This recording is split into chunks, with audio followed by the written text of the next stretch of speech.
Thank you, David. Appreciate it. Also, Adam, we are certainly grateful to have this opportunity to present on planned special events, how we utilize the checklist in our planning for the World Cup. Next slide. I think everyone is understanding the magnitude, but it's certainly very considerable for Kansas City. This is the largest event that we've ever managed. Next slide. Looking at our match schedule, we have 6 matches, a coveted quarterfinal match at our venue. We're the smallest market for the FIFA World Cup 26. Next slide. But we do have the 6 most match days duration. So as a small market with 26 continuous days, it does pose some challenges for the world's biggest sporting event. Our traffic management plan, I want to say that I won't be able to go through every piece of our traffic management plan. Next slide. But it's going to be important to understand that we do have the expertise outside of Kansas City, bringing in certainly some consultants that have helped manage multiple FIFA World Cups. But the planned special event checklist has been essential for people like me to get up to speed on executing an event of this size. The FIFA transport responsibilities, if you're in the World Cup planning, you understand these. They're responsible for the matches and everything that it takes to put on a match. The host city spectator transport, ticketed and non-ticketed, our fan fest, ride share, all the different components on the right side. So we're focusing our planned special event and our checklist to fulfill our host city transportation responsibilities. Next slide. We have already developed all of our work streams and subcommittees for transportation. This is how we've aligned for our subcommittees, and each one of those are going. I will talk about our transportation working group, which is considered a best practice, bringing a bi-state region together, over 100 agencies. But this is how we have outlined our subcommittees and work streams to manage the FIFA responsibilities. How do we plan? Certainly we utilize data to drive us, our data analysis, how it will impact our region, and then what mitigating measures are needed to have a viable plan. So as we look at the checklist, as I said, the traffic management plan goes through traffic flow, route planning, site access and parking, pedestrian access, traffic control, travel demand management, which is essential here in Kansas City, and transit service planning, and other factors that you plan for. I won't be able to go through all of the aspects today, but it's very important to realize that the transportation management plan did start with a lot of discovery in our initial planning and feasibility study, and our traffic management plan is in concert and going simultaneously with our implementation activities. So let's just start with some of the elements of the plan. We did submit, next slide, our concept to FIFA on March 31st. We're pushing towards our detailed concept, our detailed plan in October. How we look at our plan is our security, our operations, our workforce, and our communication. In Kansas City, we are one of our pillars is to provide a safe and seamless transportation plan. So no matter what service you get on, whether it's one of our transit partners or the KC 2026 transit system, that it's safe and seamless and is well coordinated. Next slide. Our tournament transportation services, things that we are thinking through are on your right-hand side. I'm not going to go through every aspect, but these are the components of our management plan that we will submit as a final, of course, in March of 26, but the detailed plan in October 25 to FIFA. Next slide. We do have challenges here in Kansas City. Kansas City, bi-state region, of course. Also, it's a car-driven city. We have limited transit, if any transit, to the stadium. No rail to the stadium and transit. So, and the distance between elements, 15 miles to downtown from our airport, and from downtown to the stadium is 10 miles, so about 25 miles from the airport to our stadiums. And our modal mix is tremendously different because we're using bus motor coach transit instead of people having the expectation of parking at the venue. Next slide. So how do we plan for those challenges? Let's start with some of our pedestrian access, our accessibility, and how we are putting the resources together to move the amount of people that we need to move. In the checklist, and I certainly recommend everyone to go through this in each facet of the checklist, but pedestrian access planning, being able to look at our control. There's going to be a lot of pedestrians from our rideshare facility. A lot of pedestrians have muscle memory at Arrowhead Stadium, so we're having to provide dedicated pedestrian crossings, which is new for our venue, and our shuttle bus service, making sure that we get them to the bus mall within the venue and through the last mile into their seats. Let's go. Next slide. We're transporting 23,000 spectators via transit. That is a tremendous different modal split for us. Estimated we'll have around 6,000 parking spaces out of 33,000 at Arrowhead Stadium. Traditionally, everyone drives, so it's going to be a major modal change. And we'll talk about a little bit of that in TDM and how we influence driver behavior, giving incentives to transit. But this is our understanding our spectator traveler profile. Next slide. This is our travel mode. So if you look, 34% will be going by KC 2026 bus. I'll talk about our bus system, but 12% coming from FIFA bus. So 46% is going to be arriving by transit. If you looked at this as a normal Chiefs game or event concert, traditionally it probably would be only about 5% for transit. So it's a major uplift for us in looking at this modal split. All right, let's go to the next slide. This is also in concert as we're planning for our venue. We also have an LATMP and transportation management plan for our FIFA Fan Fest. Roughly, they're about 15 miles apart. It's a World War I museum. We have had Super Bowl parades, and we are also have done the draft here at this same footprint, but it will look a little different over a 26-day period. Our parking lot analysis really is based upon scenario budget planning. Next slide. We look at our parking lot in fulfilling FIFA requirements, and then also what are the requirements of KC 2026 in rising in the world stage, leaving a lasting legacy as some of our pillars, and looking at match days versus non-match days. And then for the greater sustained impact, we're putting together a regional connectivity model so that we can realize the economic benefit of over $650 million in Kansas City and connecting regions in movements of transit that have never been seen before. Next slide. Our bus procurement, we solidified our bus procurement several months ago. We believe we were the first host city to solidify the resources for our bus procurement. We went through a very strategic strategy in developing the requirements for our bus RFP, and we have executed our contract for our bus procurement in 2024. Next slide. Our bus system is 200 buses minimum. We are going to add some different types, some ADA accessible buses, maybe some school buses for workforce, but it looks like it'll be around a 300 bus system.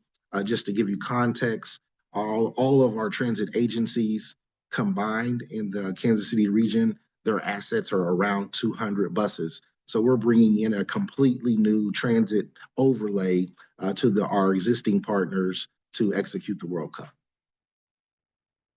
Let's look at some of the, you can have the best plans, but you have to look at traffic incident management, of course, and traveler information. Previously in Kansas City, I managed the Traffic Management Center for the Bi-State region in Kansas City Scout. Traffic incident management is one of our strong suits in Kansas City. Let's look at the next slide. So you look at the checklist. what are the things you need to evaluate, and tactics and bypass routing and quick clearance. And also in concert with that, how do you inform the public, and also how do you influence the public to make the decisions needed best for the traffic management plan.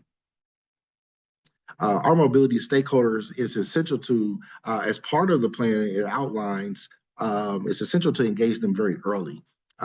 We have a transportation working group that has been stood up for about a year, maybe a little bit more here in Kansas City, to talk through the World Cup. It has all of our transit partners, our DOTs, Federal Highway, FTA, all of the different partners, our MPO, and some of our active transportation partners. We have brought them together very early, started to talk through the plans very early, and getting their input to build lasting relationships with our stakeholders, including incident management, so that we're all working from the same playbook. We all understand, and everybody feels that they have had input into the plan.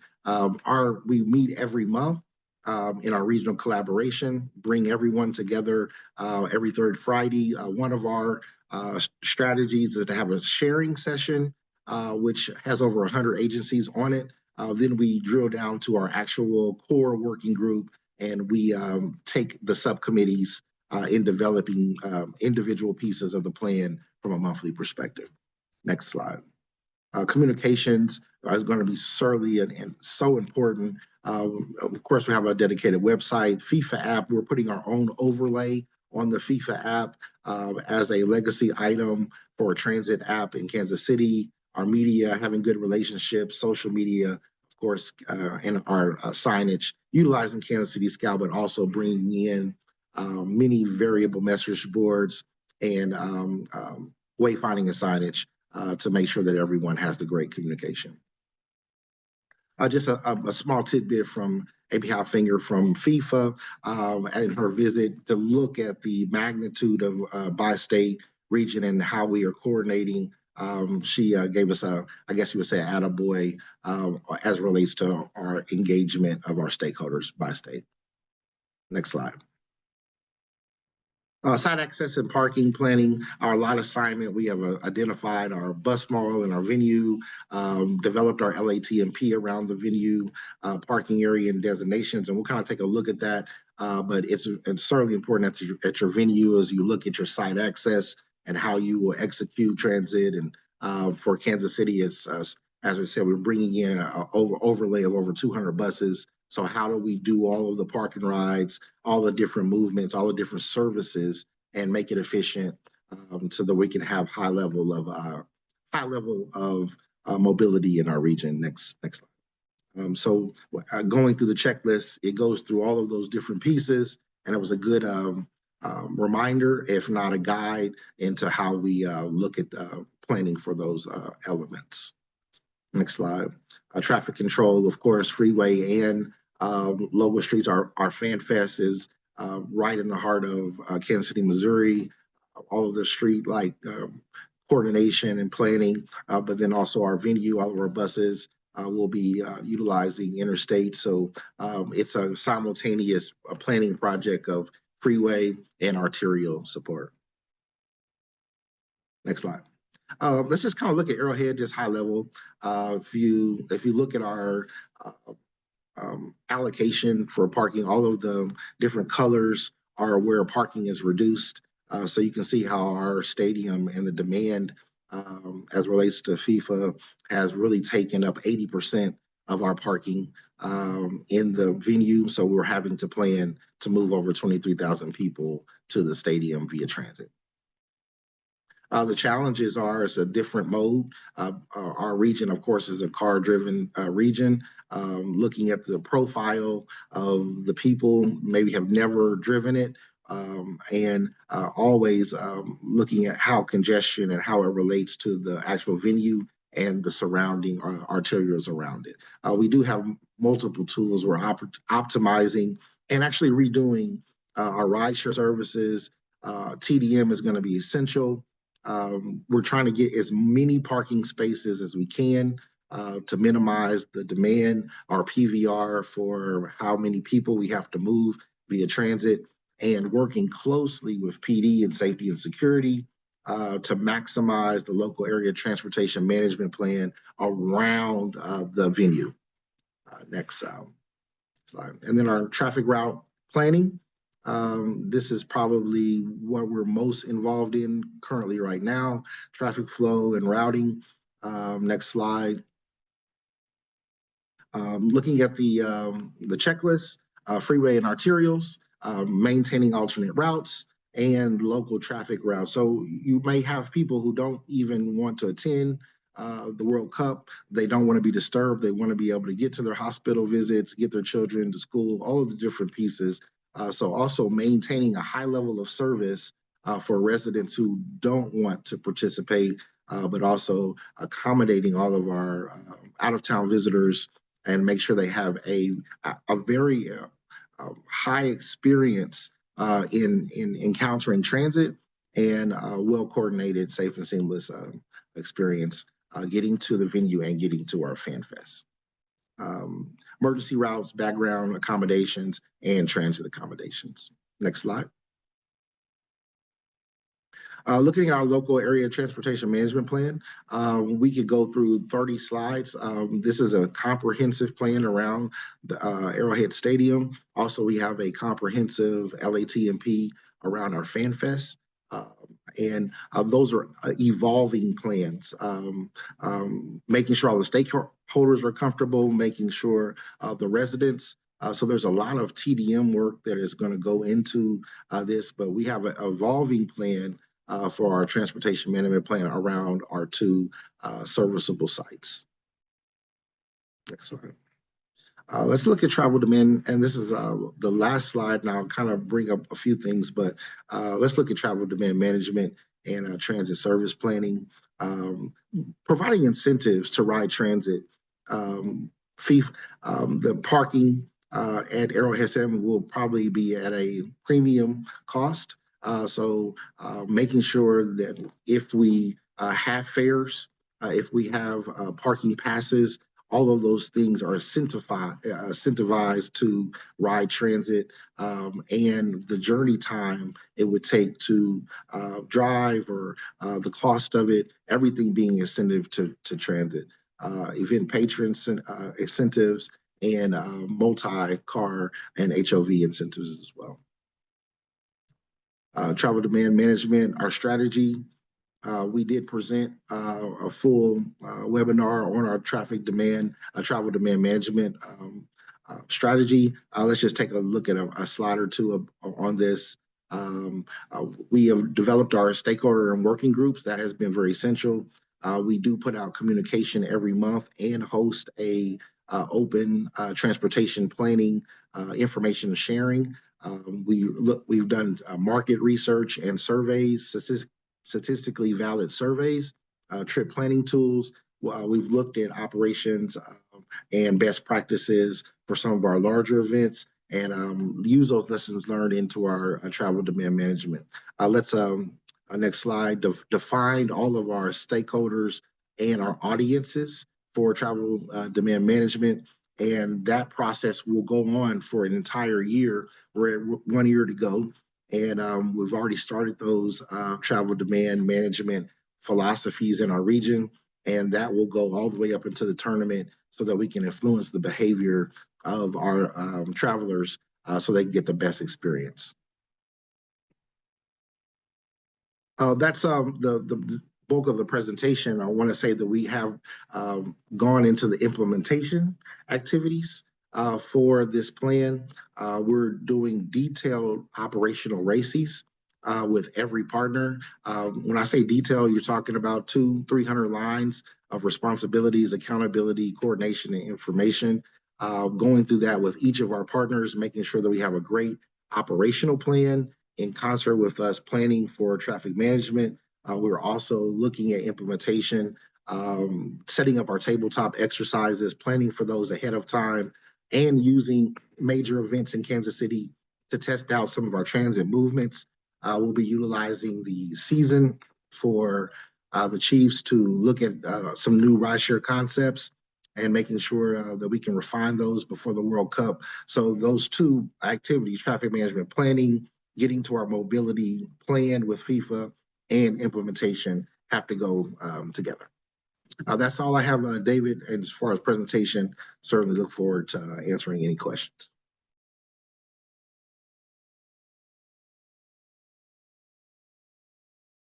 Looks like we do have a couple questions in the Q&A pod, so I'll invite Jason to come back on camera. Looks like you gentlemen are getting some lots of claps and good response here. So from Laura Wright, I can answer that first one. What size of event does the checklist help with? There's really no set parameter for the size of the event. Generally, if it's coming ahead of time and it's something that's planned, the checklist is going to help you go through some of those preparation activities. It covers, I would say a smaller event of a few thousand people all the way up to something like the World Cup or Super Bowl. So there's really no, set limit on what the checklist will help you with. It's just a good list of best practices that your agency can use to help you with your planning activities. I think the second question, though, from Laura is really good, and it's something that comes up pretty frequently across several different program areas. And Robert, this is directed towards you, but Jason, feel free to chime in as well. How do you go about getting the ability to update the maps on Google and Waze? Can you kind of discuss the process that you went through, Robert and Jason as well, on how you accomplished that? I'll be happy to go first. I was fortunate in that during my time in Vermont, I actually attended a USDOT webinar in Utah. It was a road weather management. And at that time, the Waze app developers, there were 4 struggling graduate students from Israel who attended it, and they had just implemented Waze in Israel, and they were trying to find out a way to get Waze implemented in the US. And when they heard myself and my counterpart from New Hampshire presenting on how we were creating a regional 511 system, they came up to us afterwards and asked if they could meet with us at lunch. And so we were sitting down at lunch talking about them with different opportunities. And all of a sudden their phones started ringing. They all looked at each other and started smiling. They'd just been bought out by Google. So they went from struggling graduate students to, multimillionaires. And at the same time, so we continued to work with them, and we got them implemented into New England, as well as Texas, Florida, and California. And they were so appreciative that they actually got us Google content management rights to be able to go into Google to edit it. And when I retired from Vermont and moved to Asheville, I had forgotten all about it. But when I came to Nashville, I contacted them to say, hey, look, I'm working in Nashville and we got all these special events and stuff. I really need access to be able to shut down streets, on the fly when MNPD does it, or like when we have just flowovers. They said like, oh yeah, we remember you, no problem. And so they gave it to us. But to answer your question is, they have a process in line where you have to do so many edits before they start to give you privileges. And that's, please contact me offline and I can share that information with you. Yeah, very similar. Very similar, David. The relationships are essential. I'm gonna have to get on Robert's level of relationship, but FIFA did put out what they call ambassadors or creators and Waze contacts for every region. And we've been working through those contacts and how you develop those contacts and the amount of plans that you submit for future closures, and it gets you that equity to then become a actual editor. Yeah, there's actually a good follow-up here from Dale. He said, did I hear Robert say it's important that TMC staff get approval from both Google and Waze to inform which streets may suddenly be closed to vehicles? Yes, that is correct. And if so, has Jason already made that request for KC for their FIFA hosting in 2026? Yes. So yeah, that's a good follow-up, and thanks for the question, Dale. So Robert, thanks for mentioning road weather management. I'm glad that opened up the opportunity for you to be able to edit some of these mapping applications. So if you'd like to follow up with Robert on a little bit more detail, I'm sure he'd be happy to discuss that. Also, David, one of the other strategies is providing the outputs of the traffic management center or whatever your data source is.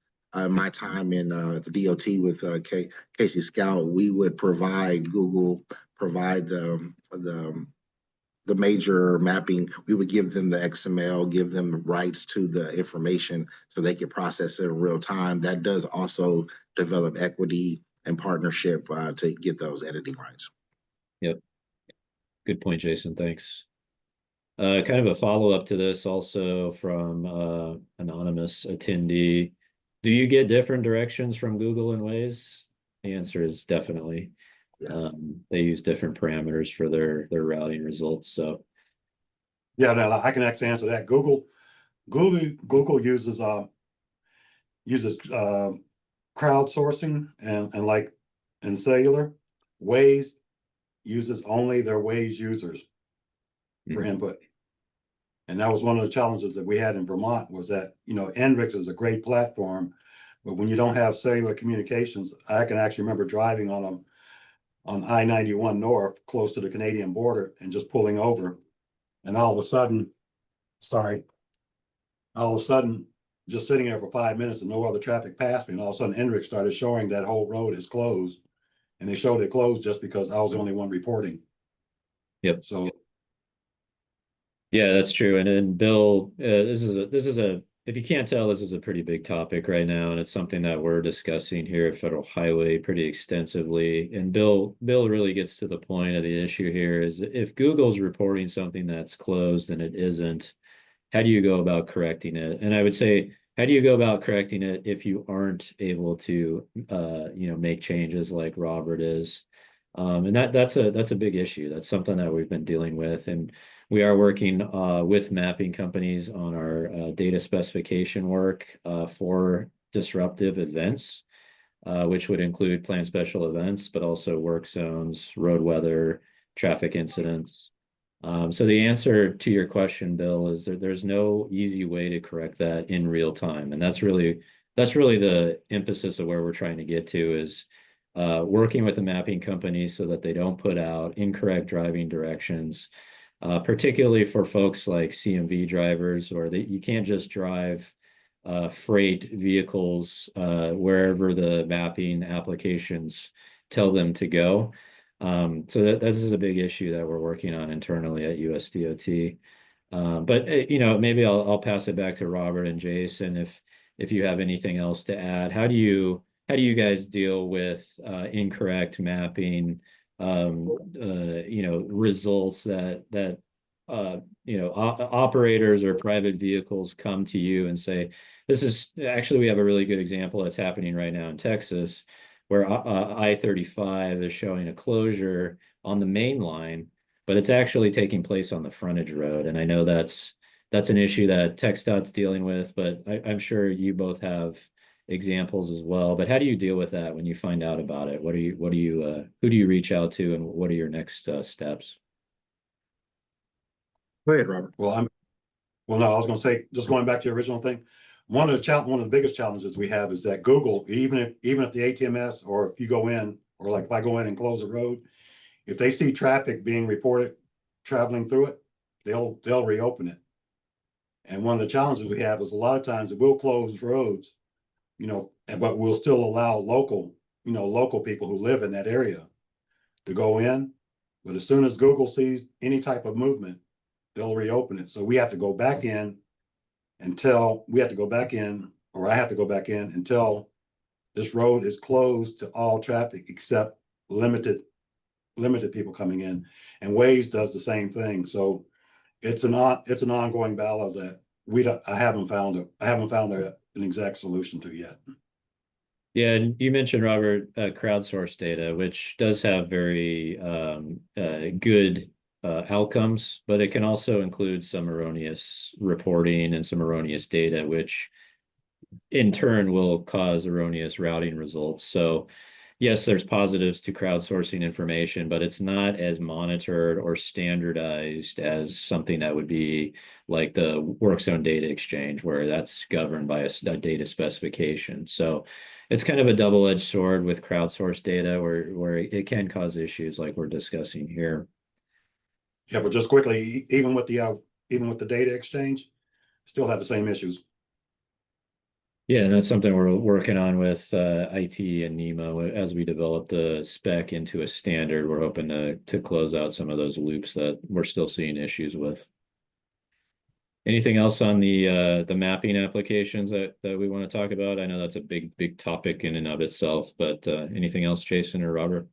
One thing I would add is for the World Cup, which is my focus, inviting them to be part of our truck, having an ambassador or a Google representative within the Traffic Operations Center to help in those areas. Live is going to be struggle regardless, but at least having an ambassador there would maybe expedite that. Yep, good point. If you have any follow-up questions, I know Robert and Jason would be happy to chat with you on the ambassadors for some of these mapping applications and the processes that they went through. Not seeing any more questions in the pod. If you have anything, feel free to toss it in there and I'll cover it with our speakers. But we kind of mentioned data. On the topic of data, are either of you gentlemen seeing a gap in operational data as you prepare for planned special events? If so, what specific area or data would you like to see that would really help you with your planning activities? I'll jump in. Well, data is essential in planning, but one thing that we've kind of struggled with, and I don't know if it's necessarily a federal highway issue, is we're getting specific data for hotel occupancy, some of the renting houses, that type of data, Airbnb, all of those play a major part into where the clusters of people will be, and then being able to predict some of that information. There are some companies who are trying to do that prediction, but that level of data, transportation data, has been pretty good, but the level of planning data for where people will stay, where the clusters, their movements, how that many visitors will affect economic stimulus and businesses they will visit. It has been a challenge to really quantify that. Robert? Similarly for us, it's pedestrian. And if I could share my screen, I can show you a live LiDAR. And one of the things that we're doing with LiDAR now is that we're doing pedestrian counts. As I previously noted, we're actually installing LiDAR on Broadway to do nothing but pedestrian counts so that we can assist people, because we've had too many people being hit, too many pedestrians being hit and killed on our streets. And so we're actually now analyzing what we call near miss data to get a better understanding of where we need to do more enforcement, change speed limits, even put in what we call calming thing, which are speed bumps, in major areas. But that's one of our goals going forward. In fact, our second SMART grant, Nashville is going to be the largest LiDAR deployment in the country. And my goal is that all 900 of my signals downtown, and when we start doing updates to them, they're all going to be getting LiDAR, so we can continue that type of analysis. Yeah, that's the LiDAR for pedestrians is a very interesting topic that I think would be is something that I'd like to cover maybe in a future webinar or something, Robert. That's interesting. So let's stay connected on that. Lots of questions now. So thanks to everybody for putting in some of your thoughts and questions. Dave mentioned, and it looks like Jason, you'd like to answer this live, so I'll turn it over to you first. Is there ongoing organized collaborations between host city DOTs regarding World Cup 26 planning? Yeah, so it's essential. Bringing your stakeholders together, of course, KDOT and MoDOT are essential partners, understanding their standard transportation plan, what closures, the resources they bring to our incident management process, So we bring our partners together once a month. And then we also have done individual operational races with each department on what their responsibility will be for the tournament down to the cone. So yes, it's important to have organized collaborations. The checklist, of course, encourages that and stakeholder engagement. And that's been a critical piece for us to make sure that we're coordinating with the DOT. Yep, and I can agree because Nashville is also going to be hosting 3, including one team from Saudi Arabia, in which we already know they're going to have dignitaries attending, that we're going to have to shut down the interstate from the airport to the venue and return. So yeah, it's definitely important to be in tune with everybody involved. Yeah, and Robert, you touched on a good point here. You know, this webinar is essentially covering, Jason's presentation really covered the third part of our checklist for practitioners. And within that, we have VIP considerations for parking and routing and, you know, law enforcement activities for VIPs.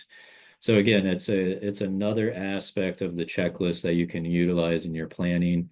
You're not always going to have dignitaries or VIPs or VVIPs, but generally, the bigger your planned special events get, the more likely you're going to be needing to deal with some of these VIPs, and that's a whole nother set of logistics that you need to plan for and consider. Thanks for your question, Dave. One step further, David, as it relates to projects, it's essential to work with the DOT and the getting things to their step in planning projects that could benefit mobility and congestion for the World Cup. So, I mean, you're losing time if you're not out of time, if they're not already in. But we've been working with the DOT for really a year and a half in making sure the right projects move forward and that align with the traffic management plan for the World Cup. Good point. Good point. Yeah, but in addition to that, also work with your tourism departments for match to your STIP. Yeah, Because your tourism departments have more dollars than they know what to do with, and they'll be glad to donate them to transportation projects that improve tourism events in your area. great. Great point, Robert. So the planned special event program here at Federal Highway was kind of rejuvenated with the solar eclipse that took place last year. And we held an in-person peer exchange to bring together some of the larger DOTs and MPOs in Kansas City, actually. And we brought tourism folks in because they're very powerful when it comes to communicating upcoming planned special events. They have a lot of resources and they also have a lot of connections. So something to consider as you're dealing with planned special events, loop in your tourism agencies and your contacts. And then again, Robert mentioned this, and I think Jason did too. Your PIOs, your public information officers, are critically important in communicating what you're doing. They have social media communication techniques that some of us in the field don't necessarily utilize or don't communicate things effectively. PIOs are trained in all that. So utilize these folks, utilize your tourism contacts, get a group of people together as early as you can to start talking through your checklists, as Jason mentioned.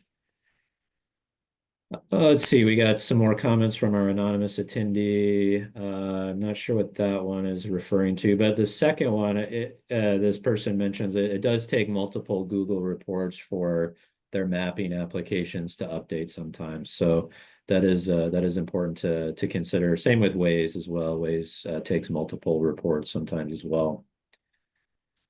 Dale, let's see. I have an idea for a future webinar related to FIFA and Canada and US.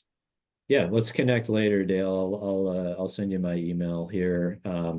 For those who maybe weren't involved, we did do a mobility planning peer exchange. It was a closed invitation event with 11, I think 11 of the host cities had attendees. And we did talk about a lot of some of these topics that we're discussing here.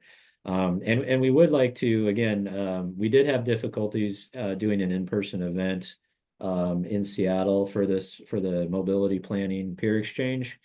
But we would like to continue to try. If there is interest, and we're hearing many different agencies and folks who would like us to do an in-person event leading up to the World Cup, or maybe some other planned special events, feel free to reach out to me, or Sharon is also on screen. She supports the planned special event program at Federal Highway.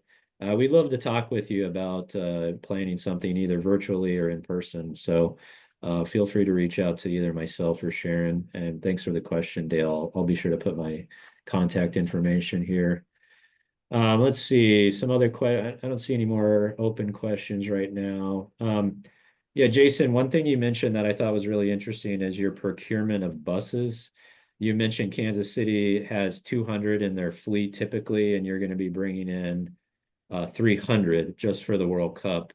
Can you kind of go through the process of procuring a fleet of buses, and also what other rideshare companies have you kind of coordinated with as you've thought about procuring buses, but also what other transportation network companies like rideshare companies have you been in communications with leading up to your activities for planning for this? Well, great questions.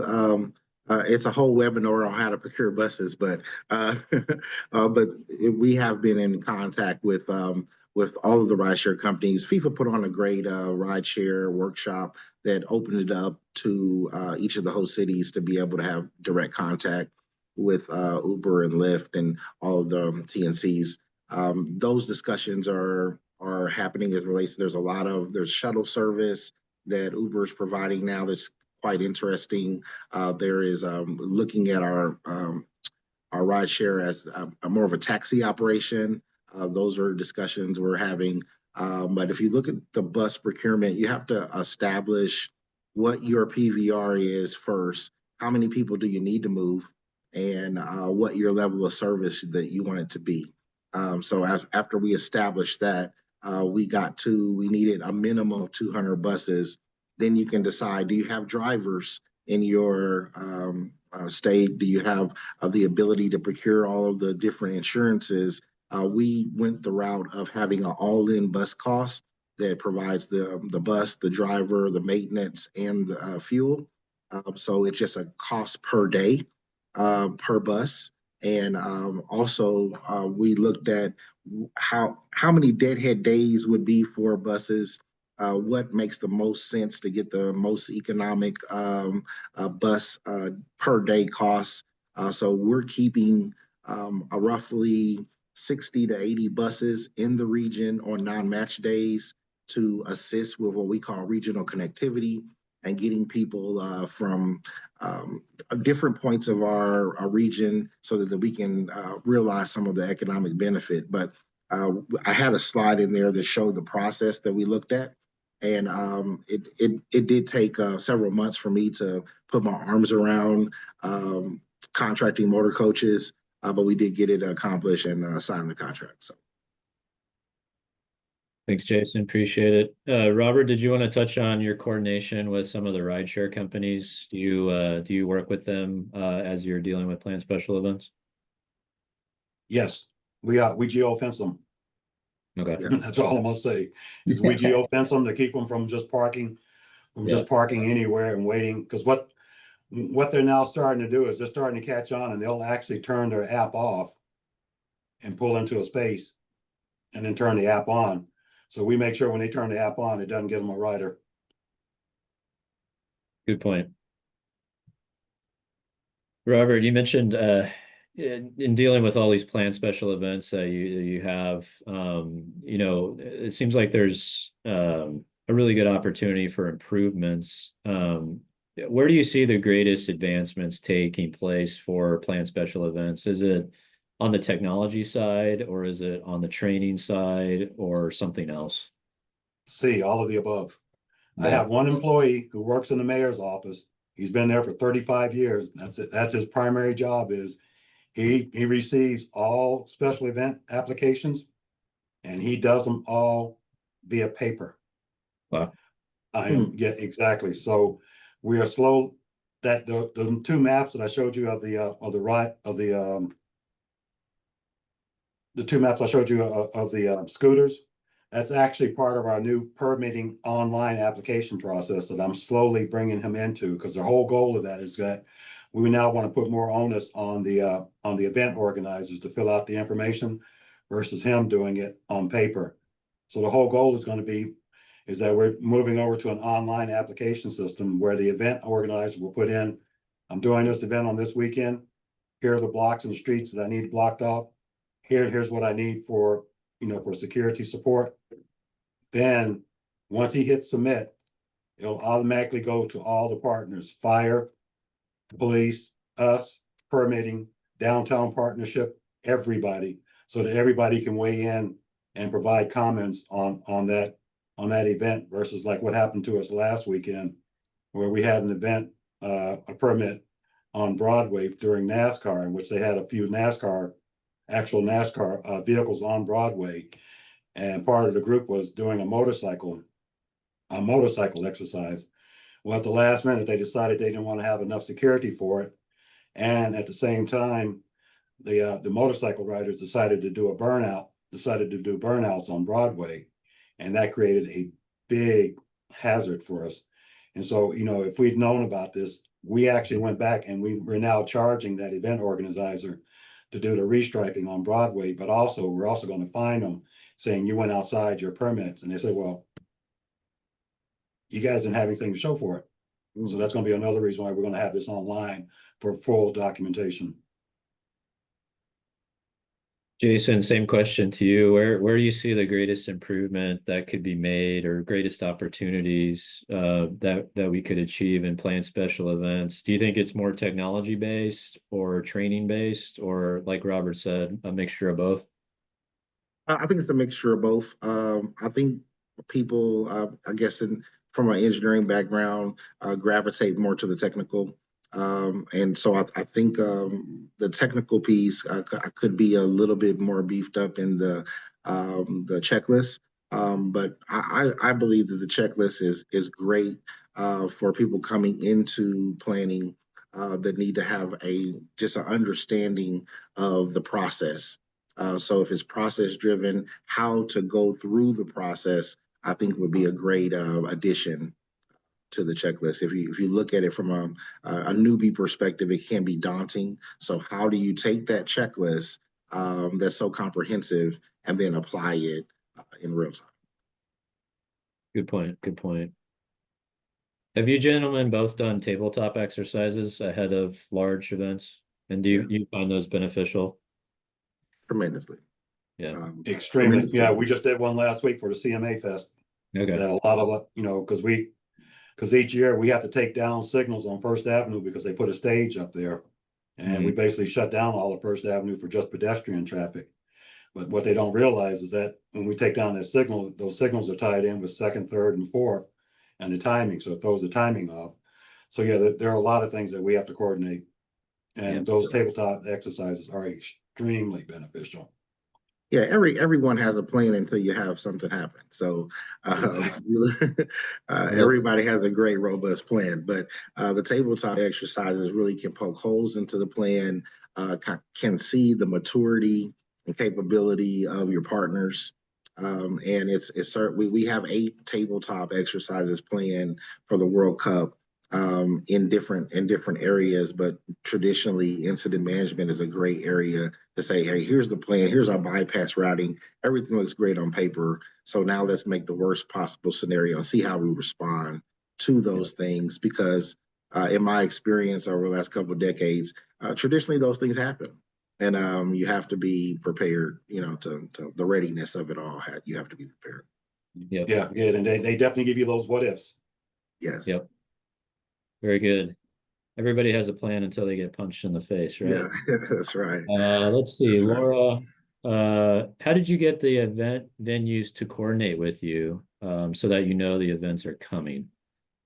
You guys work with the venue staff specifically for, so Jason, do you work with Arrowhead Stadium staff? Yes. Is there a schedule that they post ahead of time so you know what's coming up? Of course, they're the Chiefs and the Arrowhead Jackson County Sports Authority complex are tremendous partners, but they want to see their events go well. As it relates to the World Cup, all of the sports teams are on our board of directors, so that's an easy fix for us to be able to access at the highest level of operations that coordination. But if you're not thinking World Cup, then in off season, you're going to have big concerts. You're going to have all of the different special events that the venue is trying to maximize their revenue. They want those events to go well, and if you're a partner that hasn't treated them, they will bring you to that table. Right. Yeah, same for us. The same for Nissan Stadium and Bridgestone Arena, as well as all the bar, all the major bars downtown. Because I had listed on their Barstool, which is a major bar just off of Broadway. That May 10th event, they had close to 4,000 patrons. Right. So yeah, you definitely have them involved. And we meet weekly with Nissan Stadium and Bridgestone Arena because they have so many different events and concerts that you have to stay on top of what's going on. Right.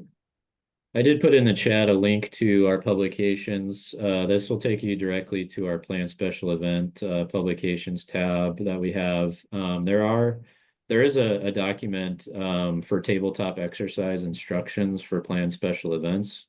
So I'd encourage anybody that's interested in doing some tabletop exercises to take a look at that publication. It is a little bit old at this point, but again, still a lot of useful information in that document. Sharon, I feel like I've left you out. Do you have any questions, or would you like to chime in on any of this before we wrap up?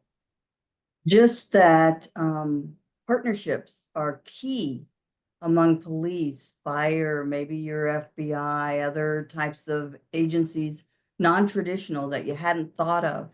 I had mentioned to Robert just before our call, in the San Francisco area, you need to know all your U.S. Coast Guard contacts because they can help you with all the ferries. They've got a good network on the water to help you. If we had lost any bridges in any kind of event, Golden Gate or Oakland or something, you need to have all those relationships in place before an incident occurs. So some of them just non-traditional partners. So I think the tabletops is an excellent, whether you have a big event coming up or not, it's an excellent exercise to go through and include all your big business owners, big sports event facilitators. Yep. Aaron, I want to comment on that as it relates to partnerships. It's hard to be an expert at everything.